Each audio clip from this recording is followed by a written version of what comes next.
শৌলা মুলাদির উদ্দেশ্যে কিছুক্ষণের মধ্যে ঢাকা নদী বন্দর ত্যাগ করবে এমবি মিতালি 4। এর আগে মহারাজ 7 লঞ্চটি ছেড়ে গিয়েছে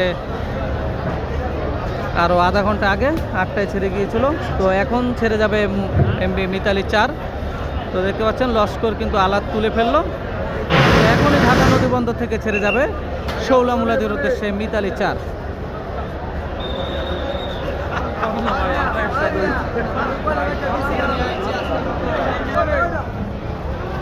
ঢাকা থেকে ঠিক 8টা 47 মিনিটে শৌলা মুলাদির উদ্দেশ্যে যাত্রা করলো এমবি মিতালি 4। তো আজকে ঈদের দ্বিতীয় দিনে কিন্তু ভরপুর যাত্রী নিয়ে ঢাকা নদী বন্দর থেকে ছেড়ে যাচ্ছে মুলাদির উদ্দেশ্যে মিতালি 4। এর আগেও কিন্তু আরও একটি নৌযান ছেড়ে গিয়েছিল এমবি মহারাজ 7। তো দ্বিতীয় ট্রিপ নিয়ে যাচ্ছে এমবি মিতালি 4। আজকে ঈদের দ্বিতীয় দিন ভরপুর যাত্রী নিয়ে যাচ্ছে শৌলা মুলাদির উদ্দেশ্যে। তো ভিডিওটি সবাই দেখুন, ধন্যবাদ সবাইকে।